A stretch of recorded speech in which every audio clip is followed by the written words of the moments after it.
नमस्कार, आप देख रहे हैं आज तक। आपके साथ मैं हूं सईद अंसारी। स्वागत है आपका दस्तक में। दस्तक की शुरुआत हम राजस्थान में राजनीतिक उठापटक की खबर से कर रहे हैं। क्या राजस्थान में कांग्रेस की सरकार गिर जाएगी? क्या बीजेपी कांग्रेस की सरकार को गिराने की कोशिशों में जुट चुकी है? क्योंकि अशोक गहलोत ने बस अब से कुछ देर जयपुर के रिजॉर्ट में दो निर्दलीय विधायकों के साथ वो पहुंचे हैं और यहीं पर इसी रिजॉर्ट में, जिसकी तस्वीर आप देख रहे हैं, कांग्रेस के तमाम विधायकों को ठहरा दिया गया है। आज रात बैठक होनी थी लेकिन केसी वेणुगोपाल नहीं पहुंच पाए समय से, इसलिए अब यह बैठक कल होगी। कांग्रेस विधायकों की बैठक होगी। बैठक के बाद आगे की रणनीति पर विचार किया जाएगा। लेकिन राजस्थान के मुख्यमंत्री अशोक गहलोत बीजेपी पर मध्य प्रदेश की तरह उनकी सरकार यहां पर भी गिराने का आरोप लगा रहे हैं।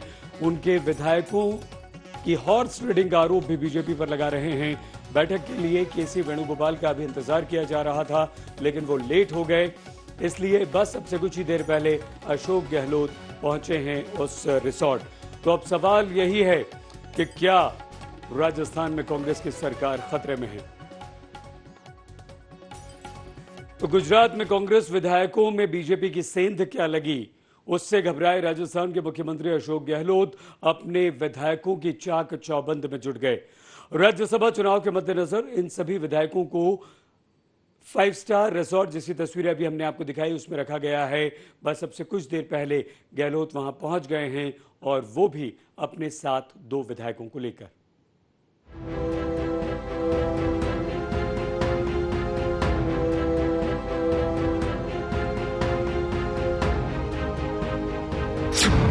राज्यसभा का चुनाव आया, विधायकों में तनाव आया। राजस्थान के कांग्रेस विधायक राजनीतिक क्वारंटीन पर। कांग्रेस का आरोप, बीजेपी कर रही है विधायकों में तोड़फोड़।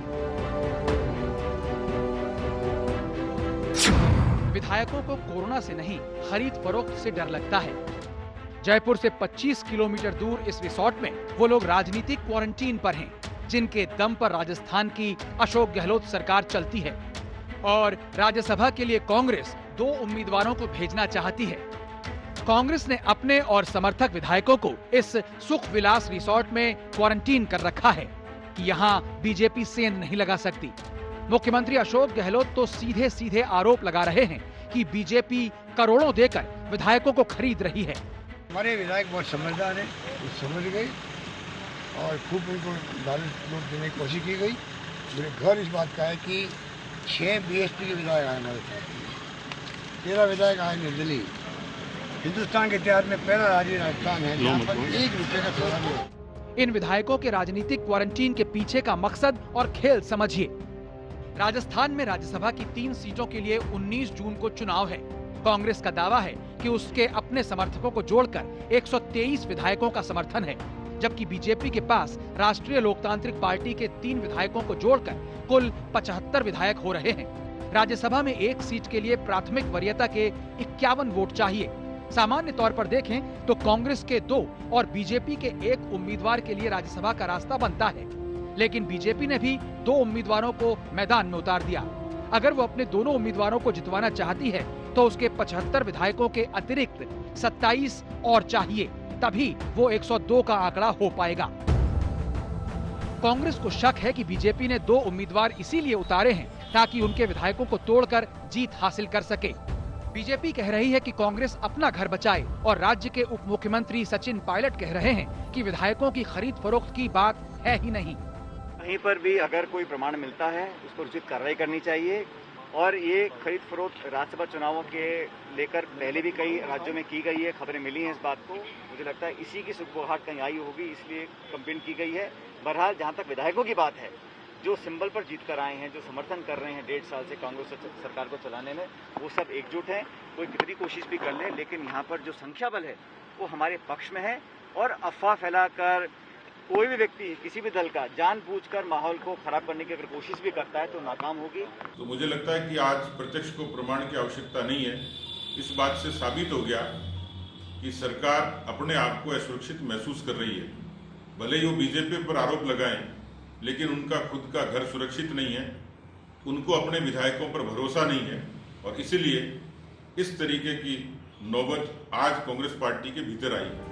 कांग्रेस ने राज्यसभा चुनाव में पार्टी महासचिव केसी वेणुगोपाल और नीरज डांगी को उतारा है, जबकि बीजेपी ने पहले उम्मीदवार के रूप में राजेंद्र गहलोत और दूसरे उम्मीदवार के रूप में ओमकार सिंह लखावत को उतारा है।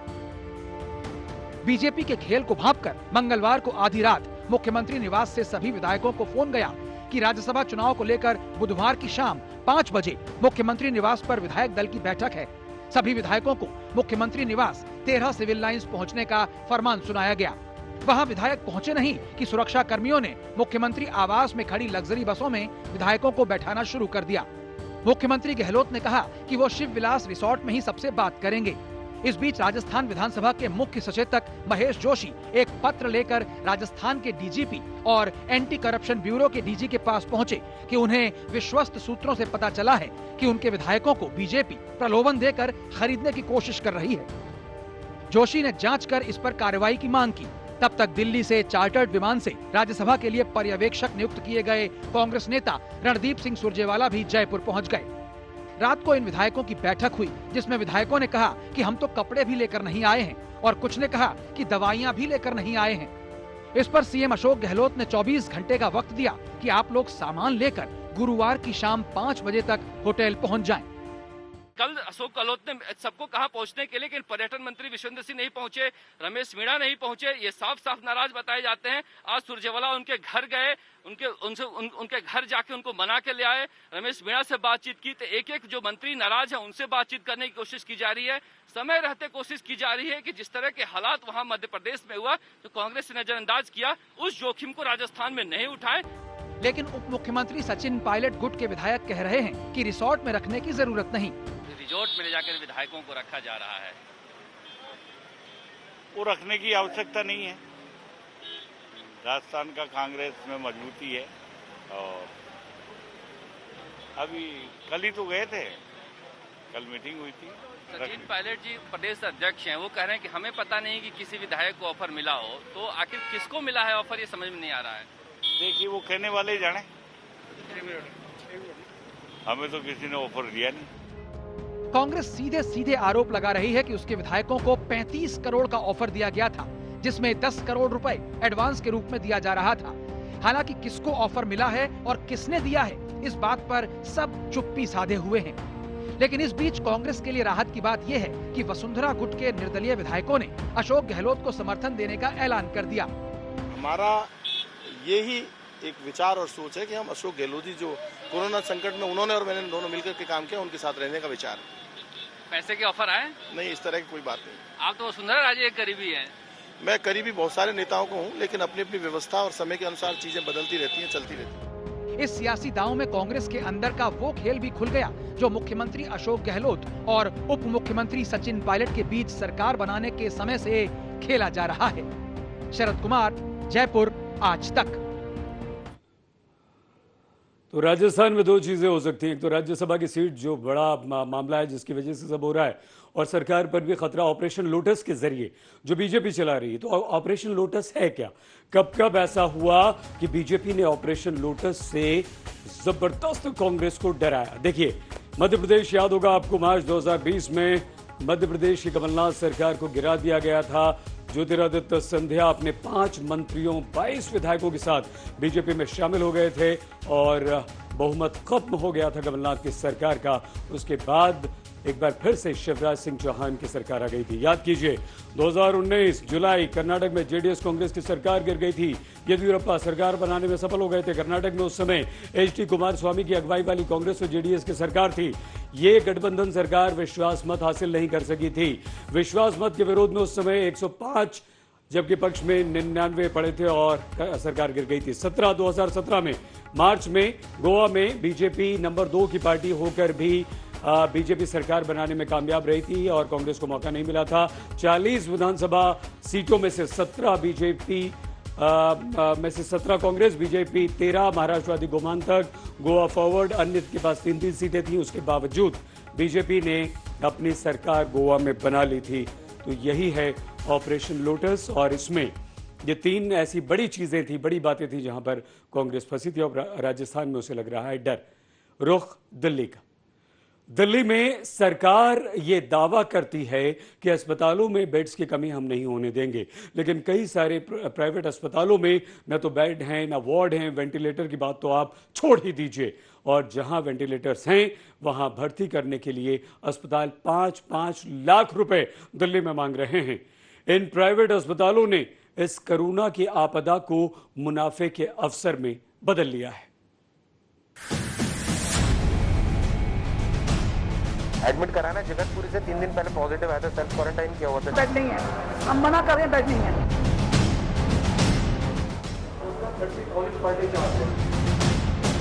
कैश करनी पड़ेगी, बिल्कुल कैश करनी पड़ेगी, हम लोग कैश करते हैं। इंश्योरेंस क्लेम नहीं है।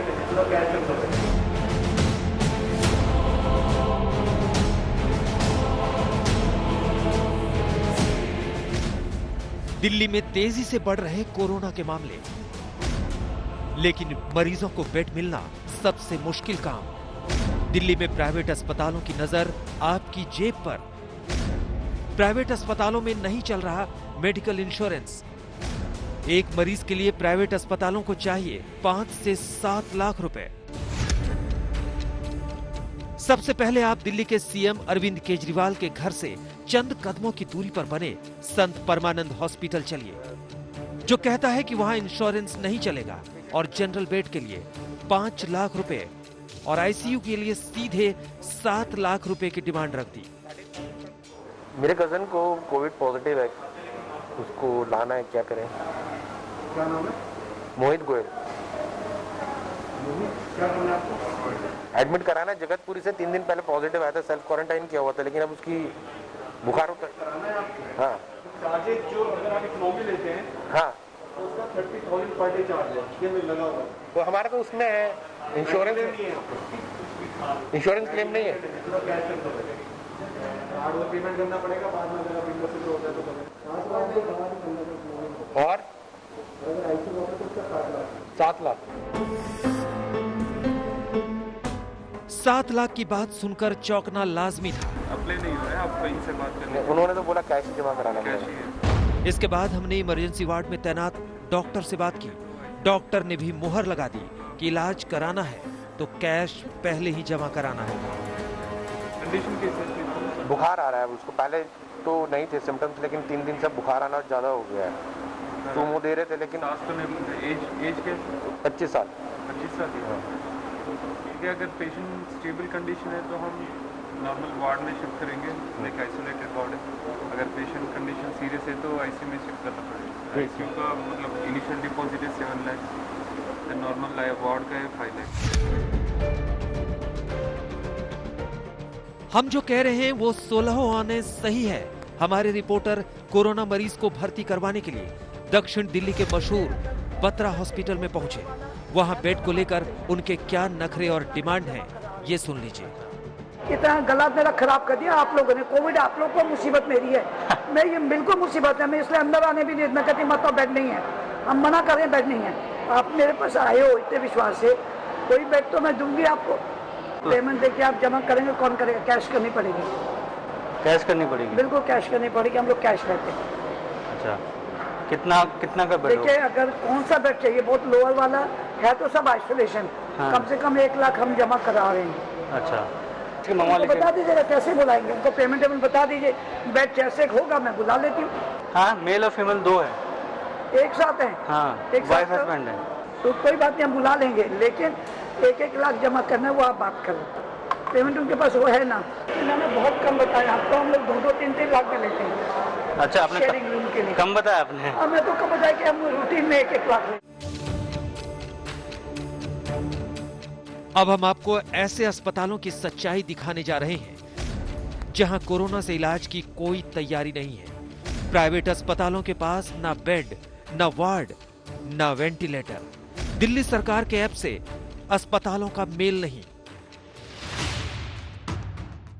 आज तक की टीम दिल्ली में वसुंधरा एनक्लेव के धर्मशिला नारायणा हॉस्पिटल पहुंची। उस अस्पताल के मैनेजर की बात सुनिए और सोचिए कि हालात कितने बुरे हैं। अभी हमारे पास बेड नहीं है सर। 30 दिखा रहा है मैडम। सर उसमें ना दिखा रहा है, ऐप में 30 दिखा रहा है, बट हमारे बेड्स रेडी नहीं है। हमने भी वहाँ पे बता दिया है। गवर्नमेंट को। हमारे पास अभी बेड्स नहीं है, हमारे पास बॉडी नहीं है, हमारे पास केवल 10 बेड है और अभी भी 11 पेशेंट है। बेड्स ही नहीं है सर, उन्होंने डाल दिया बस कि इतने बेडेड हॉस्पिटल है तो मतलब इतना रेशियो पे वो होगा, पर वो फिजिकली भी तो होना चाहिए ना। फिजिकली बेड ही नहीं है ना। फिजिकली नहीं। इसके बाद आज तक की टीम एक और अस्पताल जीवन अनमोल अस्पताल में पहुंची, जिसके मेडिकल सुपरिंटेंडेंट डॉक्टर नीरा सोढ़ी ने खुफिया कैमरे पर खुलासा किया कि कोरोना मरीजों का इलाज करने के लिए मेडिकल स्टाफ नहीं है। आप एडमिट नहीं ले रहे हैं? अभी नहीं ले रहे, मेरे पास स्टाफ नहीं है।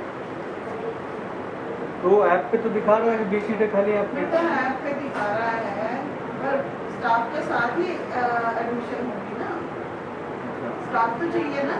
तो वो स्टाफ अभी नहीं है। सरकार ने हम लोगों से बोला कि आप ये काम करो और हम अग्री भी कर रहे हैं। मैंने सारा जगह अरेंज कर दी है, पर मेरे को स्टाफ नहीं मान रहा करने के लिए कि हम नहीं करेंगे। तो मैं क्या कर सकती हूँ? सरकार अपनी समझती है, सरकार हमारी तरफ की भी समझ ले कि हमें क्या देना। मेरा स्टाफ रेडी नहीं है करने का। कैसे लोग अगर कहते हैं कि ले लो अपनी नौकरी, हम जा रहे हैं, तो क्या कर सकते हैं? और अब आप यमुना विहार के पंचशील अस्पताल में पहुंचिए, जहां वेंटिलेटर है ही नहीं। नहीं सर, हमारे यहाँ एडमिट नहीं है कोविड वाले। तो कोविड वाले पेशेंट को आमतौर पर वेंटिलेटर की जरूरत पड़ती है, लेकिन वेंटिलेटर की सुविधा हमारे यहाँ है नहीं। कोई सिंपल सा मरीज होता है तो उसको तो एडमिट कर लेते हैं, बाकी मोस्टली को हम एडमिट नहीं करते, कोविड को नहीं कर रहे हैं। और अब आपको दिल्ली के सबसे पुराने प्राइवेट हॉस्पिटल सेंट स्टीफन की सच्चाई से रूबरू करवाते हैं। ऐप पे तो दिखा रहा है, ऐप पे तो दिखा रहा है दिल्ली सरकार की भी जगह है। हमें देखो पैसा, हमें तो पैसा आ रहा है, हम क्यों मना करेंगे? एक हफ्ते के अंदर सारे बेड नहीं बन सकते थे। एक हफ्ते के अंदर जो टाइमिंग जो उन्होंने बताया ना, इतना बेड इतनी जल्दी थोड़ी ना बन सकता है सारा, क्योंकि रूम सारा आइसोलेट करना पड़ता है, एक एक रूम हर चीज़ आइसोलेट करनी पड़ती है। जो हॉस्पिटल ने जो कैपेसिटी बताई है कि हम इतने बेड बना सकते हैं, वो कैपेसिटी लिखी हुई है। अब आप सोचिए कि दिल्ली में जुलाई के अंत तक 80,000 बेड की जरूरत पड़ सकती है, तो ऐसे अस्पतालों के सहारे आपका इलाज कैसे होगा? मोहम्मद हिजबुल्ला और जमशेद खान के साथ नितिन जैन, दिल्ली आज तक। दिल्ली के प्राइवेट अस्पतालों का हाल आपने देख लिया और दूसरी तरफ सरकारी अस्पतालों का हाल और भी बुरा है, और इस सब पर राजनीति अब फुल स्पीड में चल रही है।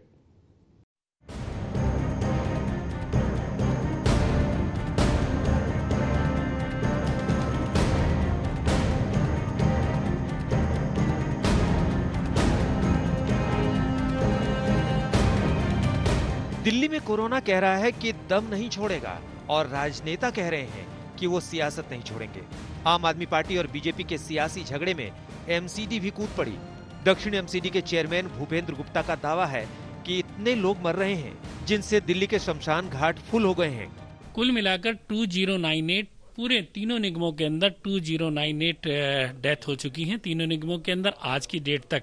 और दिल्ली सरकार और मैं तो एक ही बात कहता हूं, हमारे जो आंकड़े हैं, हमारे पास जो वेरिफिकेशन सर्टिफिकेट है, सर्टिफिकेट किसका? डॉक्टर के द्वारा जो सर्टिफिकेट हमें दिया गया वो सर्टिफिकेट हमारे पास है, वो सर्टिफिकेट को मंगवा लिया जाए। वहीं उत्तरी एमसीडी का आरोप है कि केजरीवाल सरकार ना तो उनको पैसे दे रही है, ना ही एमसीडी के अस्पतालों का इस्तेमाल कर रही है। मैं माननीय केजरीवाल जी को बताना चाहता हूं कि अगर आपको जगह चाहिए तो दिल्ली, हमारी दिल्ली नगर निगम 119 समुदाय भवन उनको देने को तैयार है, 30 फिजिकल सेंटर, 4 स्टेडियम और 4 स्पोर्ट्स क्लब। उसके अलावा हमारा आईडी हॉस्पिटल है, जहां पर भी आप कहें। मगर संसाधन जो हमारे पास है हम दे रहे हैं, मगर जो सारी व्यवस्थाएं हैं वो आपको करनी पड़ेगी। इस बीच दिल्ली के एलएनजेपी अस्पताल का एक वीडियो वायरल होने से कोहराम मच गया कि मरीजों के साथ ही शव भी रखे हैं। बीजेपी इसी आधार पर केजरीवाल सरकार को घेर रही है।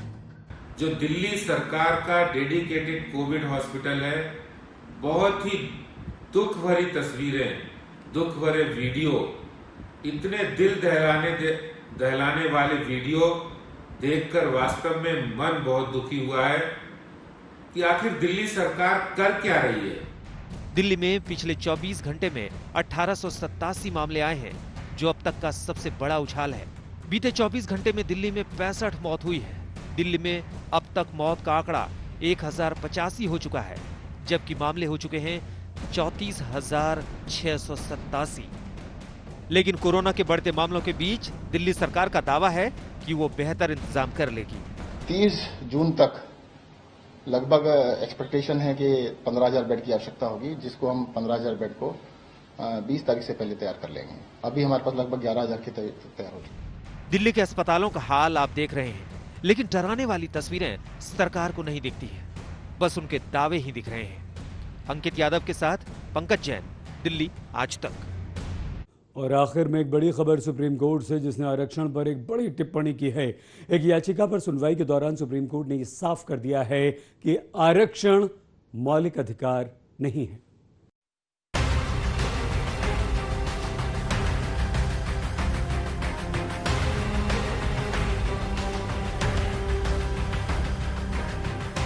आरक्षण, इस शब्द की गूंज सुप्रीम कोर्ट में सुनाई पड़ी, और इससे ज्यादा सुनाई पड़ी सुप्रीम कोर्ट की वो सख्त टिप्पणी जिसमें कहा गया कि आरक्षण किसी का मौलिक अधिकार नहीं है। सुप्रीम कोर्ट में नीट के तहत मेडिकल कॉलेज में सीटों को लेकर तमिलनाडु से याचिका आई थी कि 50% ओबीसी आरक्षण हो। इस पर सुनवाई के दौरान सुप्रीम कोर्ट ने कहा, आरक्षण का अधिकार मौलिक अधिकार नहीं है, ये आज का कानून है, इसलिए कोटा का लाभ नहीं देना किसी संवैधानिक अधिकार का उल्लंघन नहीं माना जा सकता। इसी के साथ अदालत ने याचिका को स्वीकार करने से इनकार कर दिया और हाईकोर्ट जाने को कहा। नीट के इम्तिहान में आरक्षण की मांग वाली याचिका पर सुनवाई के दौरान सुप्रीम कोर्ट ने साफ कर दिया कि सभी राजनीतिक पार्टियां इस आरक्षण के मुद्दे पर एक ही मंच पर एक ही सुर से बात करते हुए दिखाई पड़ती हैं, क्योंकि ये मामला संवैधानिक तो है, लेकिन इसका राजनीतिक इस्तेमाल ज्यादा है। कोर्ट ने एक बार फिर टिप्पणी करते हुए साफ कर दिया कि आरक्षण की मांग, आरक्षण सुविधा तो है, लेकिन बुनियादी अधिकार नहीं। सुप्रीम कोर्ट में दायर याचिका में कहा गया था कि केंद्र सरकार के संस्थानों को छोड़कर बाकी सभी ओबीसी उम्मीदवारों को ऑल इंडिया कोटा के तहत दी गई सीटों से बाहर मेडिकल कॉलेजों में दाखिला मिलना चाहिए। ओबीसी उम्मीदवारों को प्रवेश से इनकार करना उनके मौलिक अधिकार का उल्लंघन है। आरक्षण दिए जाने तक नीट के तहत काउंसलिंग पर रोक लगाई जाए, लेकिन सुप्रीम कोर्ट ने कहा कि जब आरक्षण कोई मौलिक अधिकार नहीं है तो अनुच्छेद 32 के तहत याचिका कैसे बरकरार रखी जा सकती है। पिछले लगभग 60 साल से सुप्रीम कोर्ट लगातार अपने फैसलों में, आदेशों में ये बताता आया है कि आरक्षण का अधिकार बुनियादी अधिकार नहीं है। ये विशेष परिस्थितियों में सरकारों को दिया गया अधिकार है कि वो चाहें तो पिछड़े वर्ग के लोगों को कुछ सुविधाएं दे सकती हैं। दस्तक में आज के लिए बस इतना ही। अपना बहुत ख्याल रखिएगा। देखते रहिए आज तक।